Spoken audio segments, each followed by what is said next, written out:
we don't want to be tone deaf in what is going on in the market today. We all know that the information is changing day by day for everybody. And, one of the things that I was just talking to Ryan, my guest, about here before we started was being a wartime leader and making sure that we're making the right decisions from fear, from fact and not fear. So we're going to talk about managing rehabs in general as something that he's an expert in. We're also going to be talking about managing rehabs right now when we're trying to figure out, the next step in our evolution as a business, and obviously tackling the market we're in. And I want to talk about that call you got, Ryan. So my guest, Ryan here. Ryan, how you doing, buddy?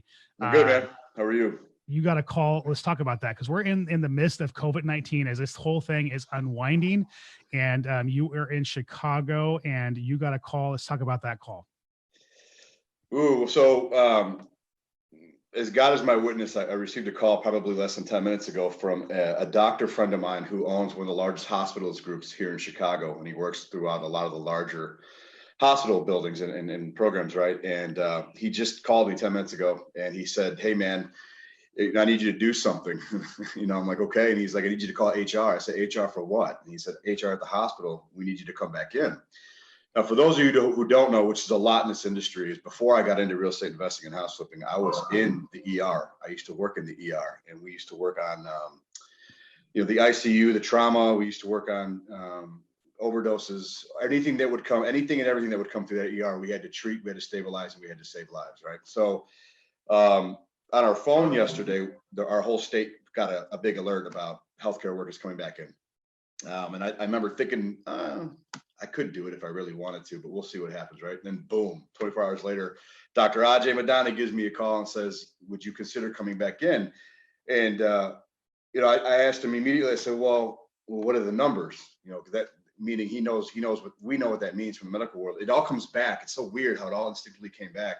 I go, "What are the numbers?" He says, "We've got about 140 COVID patients, and we have 20 in the ICU, and we just put the big tent up in the parking lot."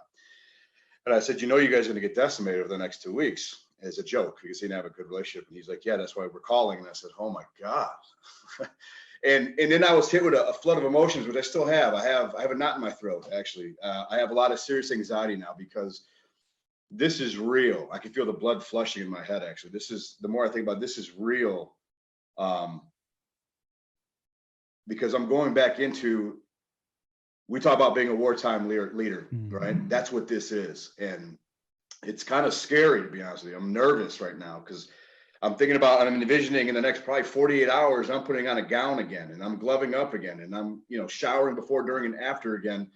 And over the next 2 weeks, I have no idea if there's breaks, if this is nonstop, if it's 12-hour shifts, if it's 24, 20, not that I care, but those are things I'm considering. I've got kids here, I've got a wife, and I'm sitting there going, wow. And before Don and I got on, I called my wife and said, "Hey, I need you to call my mom, and I need you to discuss logistics with the kids and stuff, because I might be going back in. First off, are you good with that?" And she's like, "Are you crazy?" I said, "Yeah, that's why you married me." I said, "I have a skill set that a lot of people have. And if it was our family, you would want that person to do what they can, right? If you have a skill set, and my son needed you, or my daughter, my wife, or my mother needed you, I would hope to God that you would be brave enough to offer your skill set." And that's kind of the situation. This is where leaders lead. So I, for the first time ever, feel extremely vulnerable because I'm scared.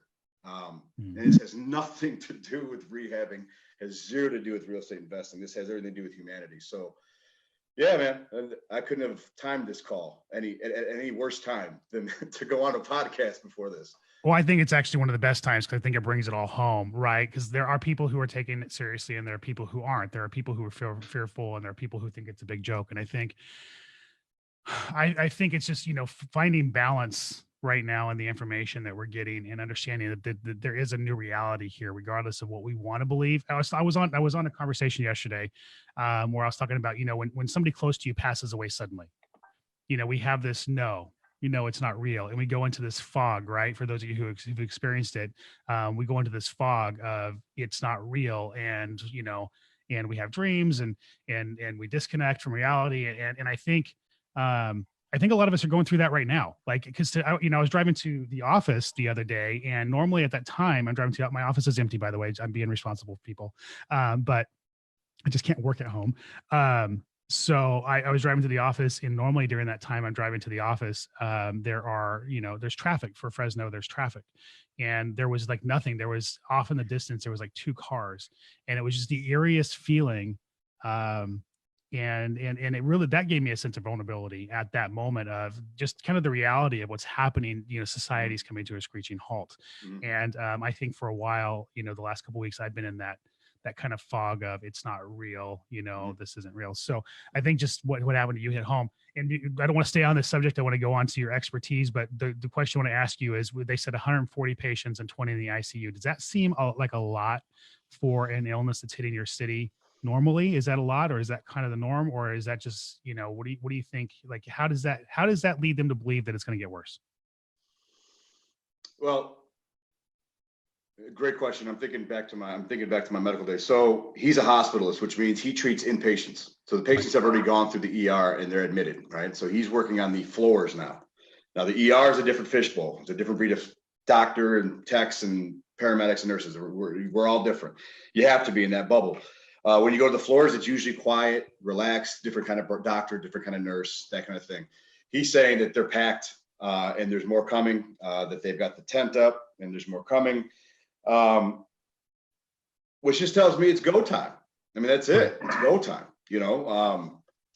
I'm sure they're going to run us through some kind of quick course, reminder course or whatnot. But at the end of the day, it's 50-50. It's a scary thing, but it's an exciting, scary thing. So I'm kind of like, this is go time. Like, my business is my business, right? And we're going to get into that. And, we were able to take a lot of what we do physically and automate it online, boot camps online and academy online, and a lot of that we had beforehand. So like I was saying on a lot of panels I've been on with you, we've been virtual for a long time. So this isn't like a new thing for us to pivot. We're just kind of actually pivoting in a permanent direction now, versus where we can do whatever we want. We can go physical camp, we can go online camp. So for us, that's good. We can keep pushing out marketing on that, and trying to fill the need on what's going on in people's worlds. Like you were talking about how it's becoming more real for you Mhm. as the days progress. And it's the same for me.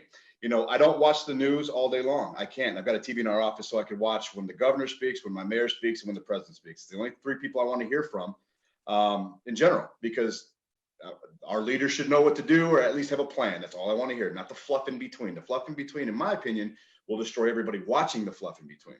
In between that, I want to work on work, and I want to hang out with my kids, taking advantage of being here and doing those things with my family, because they're 5 feet away now, consistently.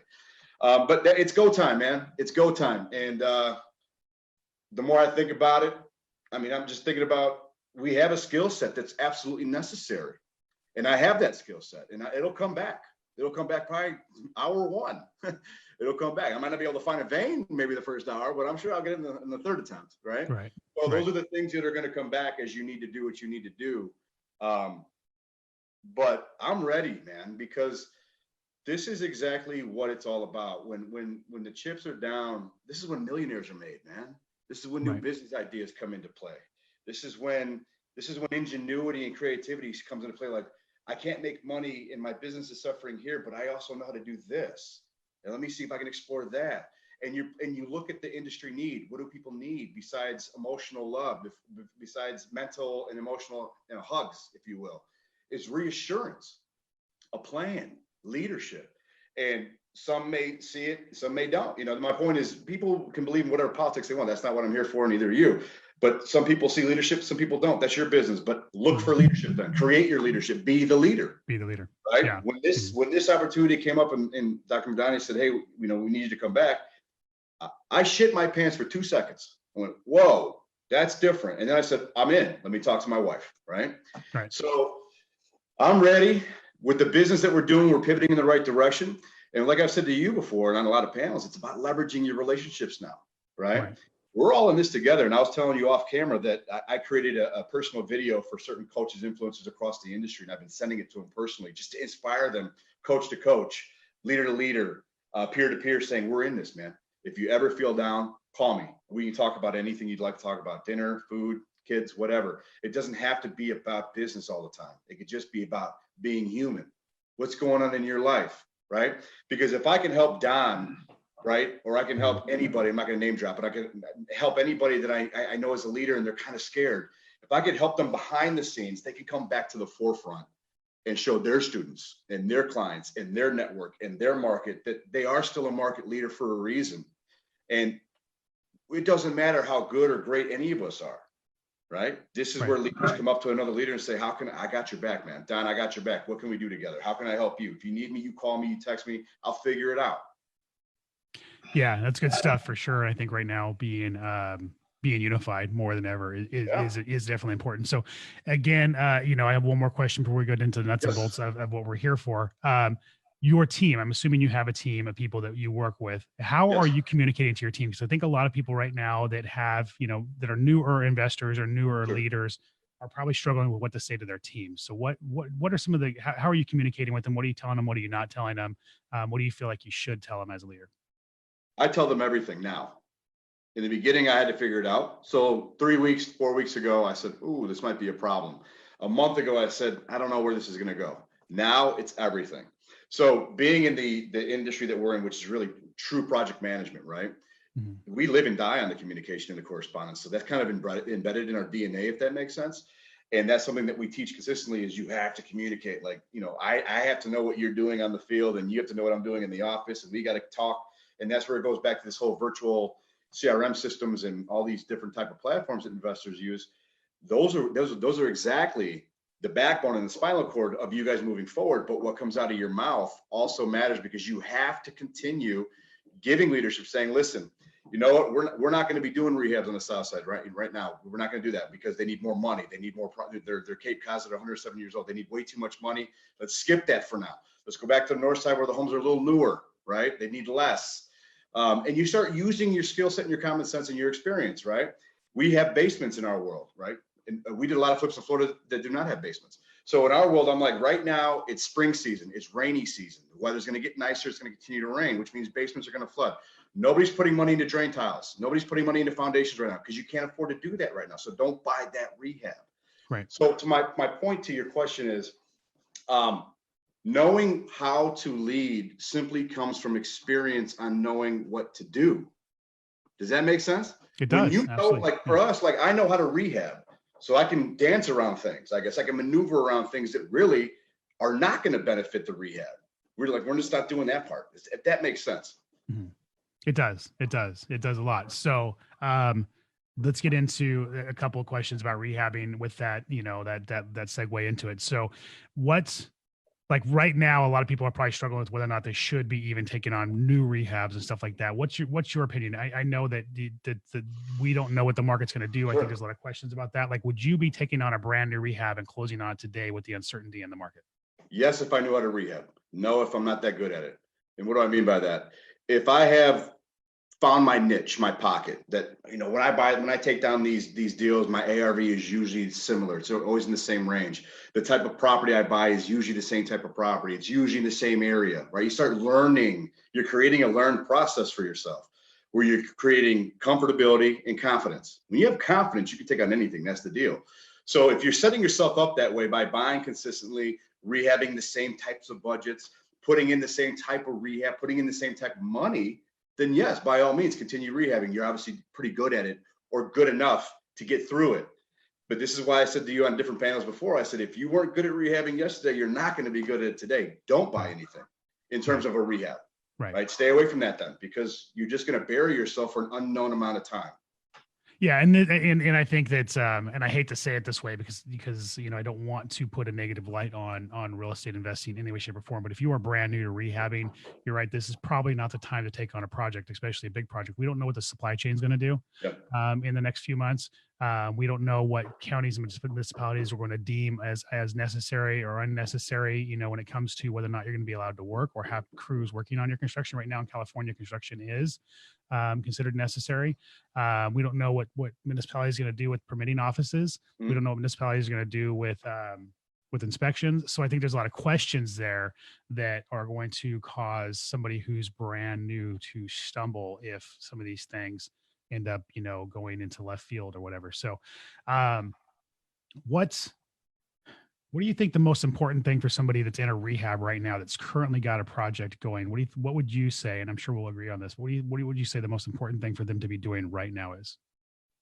First off, get lean and cut costs. I mean, the first thing you have to look at is why Are you on time? Are you not on time? We talked about this before as well, the KPIs of construction. You have to look at what your baseline budget was. What I mean by that is if you thought it was a $50,000 rehab budget, great, but where is it right now? Determine where you're at financially, whether you're ahead, whether you're behind, whether you're on pace. Then you have to determine all those change orders that were happening that you may or may not have been okay with, but you had no choice but to deal with them. Where did they come from? Was it from you, the investor, making decisions? Was it a PM that you might have, or is it the GC that's keep coming back and forth with these change orders?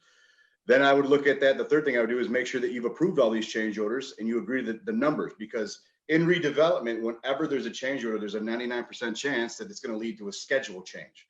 Right. So if you didn't plan to build out this, like I've got a built-in desk and wall unit, right?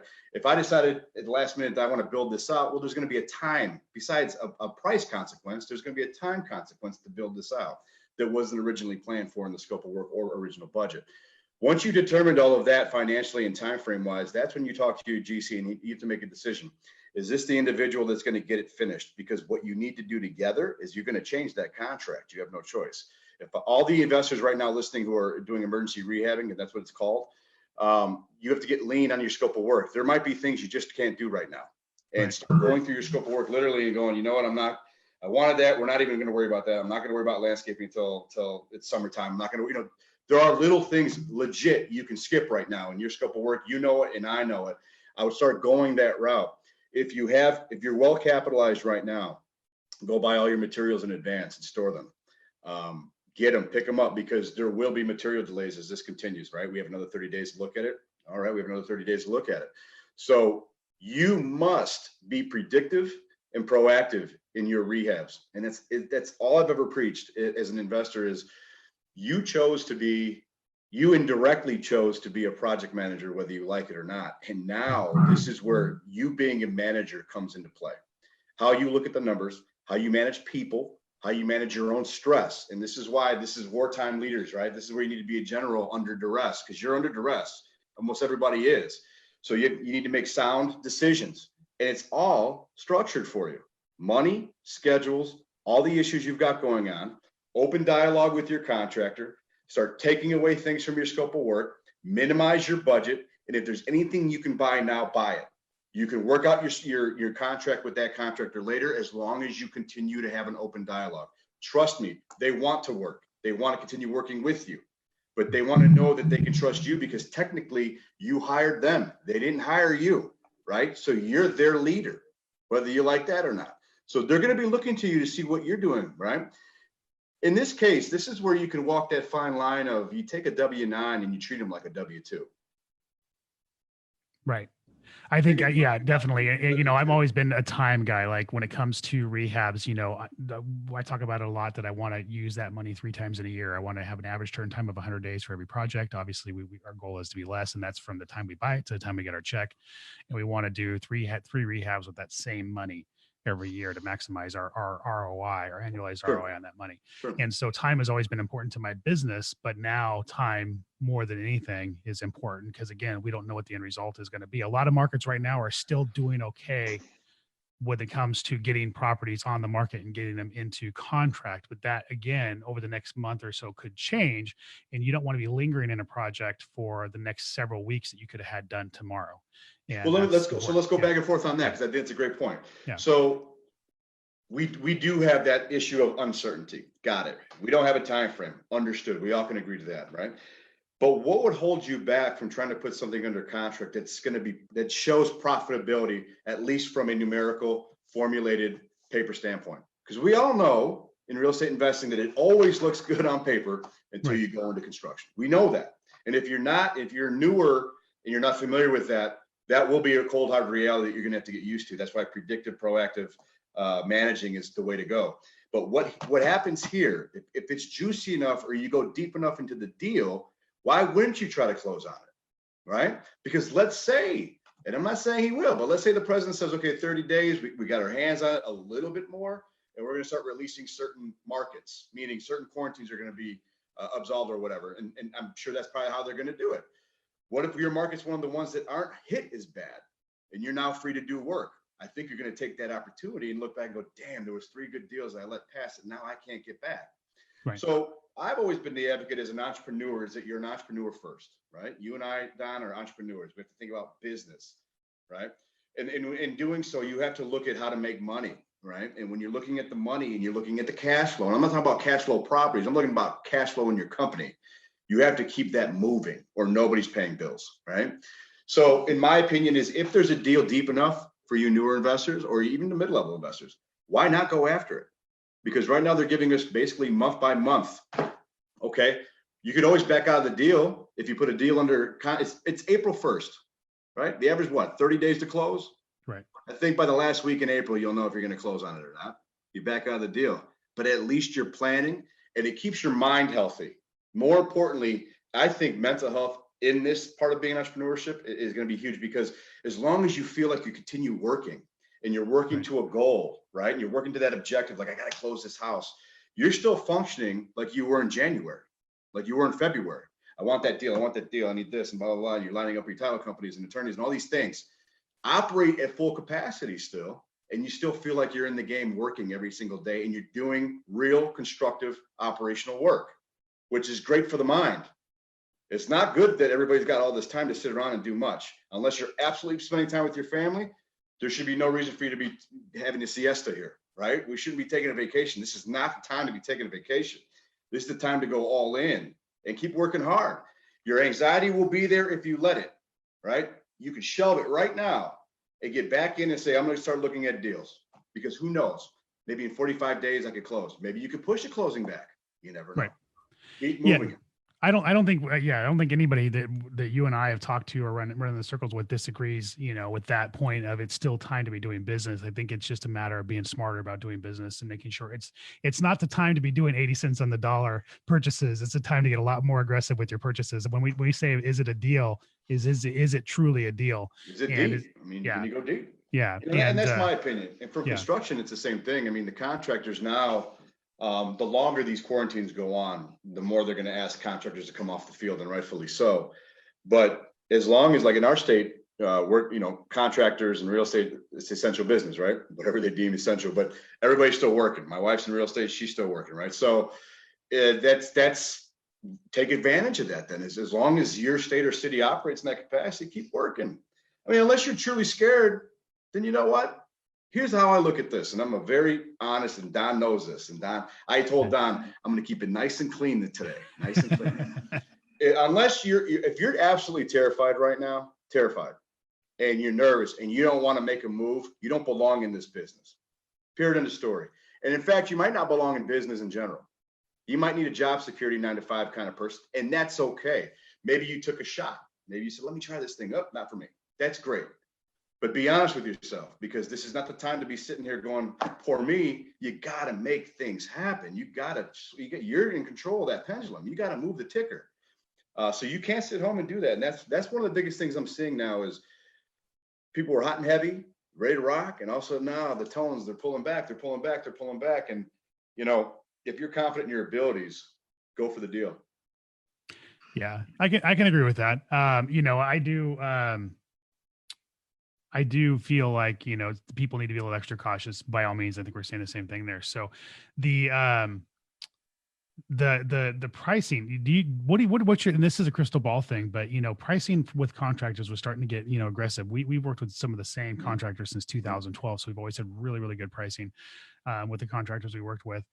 But even they were always constantly trying to price creep as obviously, the market got more and more competitive. So do you think that's going to change that dynamic? Do you think, and again, it's a crystal ball question, but do you think it's going to go back to a little more aggressive pricing after this? What do you think? I do. I think material costs are going to increase more so than they have, which is part of the reason why you have an increase in bids and budgets and estimates. And at the end of the day, you're going to have the A-level contractors coming into our game now. And they're going to demand their 30, 40% markup, right? That was a trend that was happening in 2019 in construction anyway. And I think we talked about this before somewhere.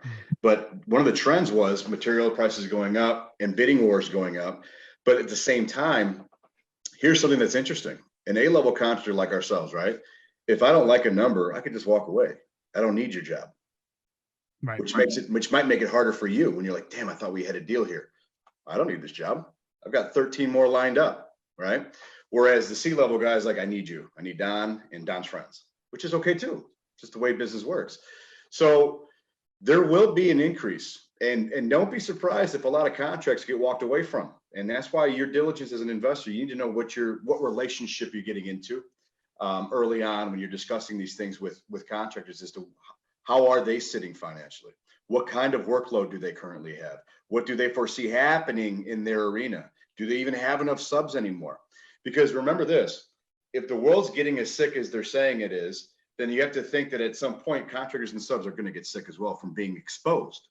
So a lot of these guys legit might have, like, I had four great subs, and one of them might be an electrician. They're all sick right now, so they're quarantined. Okay. Do you have anybody else? No, I don't. Then that goes back to the investor. Do you have your own roster? Do you have your own roster of subs you could pull from? And there's so much prep. And that's why I was saying predictive, proactive. If you're an investor and you've got some of these tools in your war chest, then yeah, you have the confidence to go out there and do those things. But there will be price changes. Best believe it. And what's going to shift that is what's happening now. But it's been happening for 2 years. In 2012, you mentioned something that I thought was important. I was a huge contractor back in 2012, right? And I worked with nothing but hedge funds, right? This is before the Fortune Builder glory days, right? So I worked with nothing but hedge funds. Well, guess who you think shaped the market and pricing? The hedge funds. And they're paying pennies on the dollar for paint. I mean, they're saying 85 cents a square foot to paint. You go on the market, man, it's like $2.50, $3, $4.50 to paint your house and my house. And you want me to paint 85 cents with cheap paint, which is going to take 4 coats? So now you're not looking at how much labor it's actually going to take me to do this right. That's where understanding why prices are going to change. The hedge funds are going to come back. People are going to lose their job. They're losing their job now, right? We've got 3 million plus people on unemployment, which means who knows how long the government will assist them in delaying mortgages, but eventually they got to pay a mortgage, right? Eventually the bank wants their money. So will there be foreclosures? Sure, absolutely will be. Who do you think comes back in? The hedge funds. Who do you think shifts the numbers? The hedge funds. So it's going to be interesting. And I called 2 hedge funds. Was it yesterday? I think it was yesterday, actually, or Monday, maybe Monday. I called American Homes for Rent and I called Invitation Homes. I said, so, in 2000, from like 08 to 15, I flipped hundreds, if not 1,000 properties for you guys throughout Chicago and Florida. I said, I'm guessing you guys are ramping back up. And they said, we are. So I said, hey, at the end of the day, and this goes back to our very first conversation, one of my core values is general contracting. Do I want to go back to it? No. But can I? Yes. So what am I doing? Pivoting, throwing my name back in there and saying, if you guys have houses available, call me. I'll put a team on it. Why? Because I can do that. Right. And that's where entrepreneurship comes in: creativity, ingenuity, core competencies. Look for opportunities in the market. I think that's fantastic advice. Yeah, 100%. So I'm going to have to wrap this up here in a minute because I got to jump on a webinar deal roundtable, which I'm definitely going to have you on. So one of the things I want to do here for the audience that's listening is you and I fundamentally agree on a lot when it comes to contracting. And there's a couple of points I think that we disagree on based on just watching you. You like to set things up where you pay labor and the homeowner or the rehabber buys the materials. I'm one that sets it up where the contractor does the labor and the material in their bid, and we standardize the pricing. And I want to debate that on a different podcast. We don't have time to do it here because I want to get into the nuts and bolts because like I said, we fundamentally agree. And I actually want to do a podcast episode. So I'm gonna tease it here with you, where we go through in depth on a lot of your practices and my practices and see where we align and see where we disagree. I think that'll be fun because we both did a lot of rehabs. So I'm gonna tease that here, and we'll do that in the next couple of weeks. I think you're a really smart guy, and you're doing some great things in the rehab industry, and I'd love to have that debate. So before we let you go, though, any final thoughts? Anything you want to say to the community out there? Faith, family, business. In that order. Get your mind right. At the end of the day, that's all it comes down to, actually, is your mind. If this is no good, forget about anything you're trying to attempt. You cannot operate with a clear mind and a clear heart if you've got cloudiness everywhere. You're going to be anxious. That's fine. Give yourself anxious, but give yourself a structure every day. Every day I wake up, I make my kids breakfast. I never had to do that before. Now I enjoy it. I'm like eggs almost every day, toast almost every day, jelly. And now I've got a structure. Then I have my coffee. Then I hit my Peloton bike. Then I come in here. I create a whole new structure and I feel good about it. I actually feel like I'm in a schedule because my schedule, like so many, are thrown up in the air. But I think structure, everybody needs to get back to a structure and get back to the mental Routine. health and the physical health, man. Get back to your routine. You'd be shocked what that'll do for your psyche. And get your family on that bandwagon, because I'm sure the kids, there's millions of you guys home with kids, and I'm sure they're like, oh, daddy and mommy, and I want to play with you and all that stuff. Great. No, do that 100%. I do it too. But I try to still, even then, have a routine. Like, listen, I will put on Cars at 1 p.m. I promise. And you can have the whole loft to yourself. But daddy's got to go on the bike, or daddy's got to do a call. Give me this and I'll give you that. So it's a lot of bargaining with the kids, but it's a structure that works. Right. I agree 100%. My wife has got a family schedule posted to the refrigerator. My teenage boys are trying to stay up extra late and sleep in extra, sleep in extra late as well. And we had to kind of nip that in the bud right away. So you know what? If I could actually add one last thing, I know you got to go. This is to married couples. This is something that we're doing that works, because a lot of married couples are facing stress, and rightfully so. One of the things I did with my wife, Megan, and I said, here, I want to help you, and I want you to help me, right? Because we're under a lot of stress in terms of just managing all of this going on right now. I said, how about we have our own chores and our own to-dos together, and then we swap. So there might be a day where she does the laundry and the dishes, and then I'll cook and clean and vacuum and do all these things, or do the bathrooms, right? Because we don't have the cleaning lady. That's an expense we had to get lean on, right? She's gone. Now we're back to sweeping and mopping our own floors. No problem. But my point is, we had that open dialogue about another thing. We take care of ourselves, so we look good around the house. So we're not sitting around the house lazy and ripped up shirts. She'll put her makeup on. I'll go take a shower. I'll continue shaving. I'll put gel in my hair. The idea is to keep life as normal as possible for each other, so that we're on the same team, and we verbally express these chores and things to do and how to compensate, if that makes sense. And I would encourage a lot of couples out there, a lot of business owners and duos to do that, because it gives you a sense of normalcy. But more importantly, it tells your partner, we're in this together, man. And I want to feel good for you. I want to look good for you. I want to help you. I want you to reciprocate. And now we attack this as a team. And it's done wonders actually for us. Not that we never did before, but when you're stuck in the house all the time, you definitely want to make that a priority. Most definitely. That's fantastic advice. Absolutely. Some normalcy here and yes. The new normal of the world is very important. So, I'm going to say it right now. I'm going to have you back on in the next couple of weeks. We're going to call it. So let's see. If I don't have the coronavirus, yes. If you don't have the coronavirus, right. So I want to call it Debating Rehab Best Practices. I think that'll be a fun episode and a fun title. And we'll get into that. It won't be high level. We'll get into the nuts and bolts of rehab practices and stuff. I think that'll be a fun conversation to have. For those of you who are watching right now, if you go to flipdoc.com/navigate, you can register for the webinar roundtable, where I'm going to be having at least 2 other guests on with me, and we're going to take deep dives into market cycles, mindset, everything that's going on, everything we're doing in our businesses. Ryan will definitely be a guest on that as well in the near future. For today at 11 Pacific, which is 20 minutes from now, if you are watching this live, go to flipdoc.com/navigate if you haven't already, so you can get on that. That is not something I'm going to air on iTunes or any other platform. That is going to be for people who sign up only. And then for those of you listening, obviously hearing this after the fact, we're going to be continuing to do these every Wednesday and Friday. And you can sign up to be notified when we're doing them live. And also, if you sign up, you'll have access to the recordings as well. So Ryan, thank you for being with me today, buddy. Thank you. I really appreciate it. Thank you, man. I appreciate it. And for everybody watching, thank you. One last plug, beinthisroom.com. If you want to be part of a high-level mastermind community, right now, community is more important than ever. Make sure you check out beinthisroom.com. And with that said, I guess until I talk to you all again, have a wonderful day.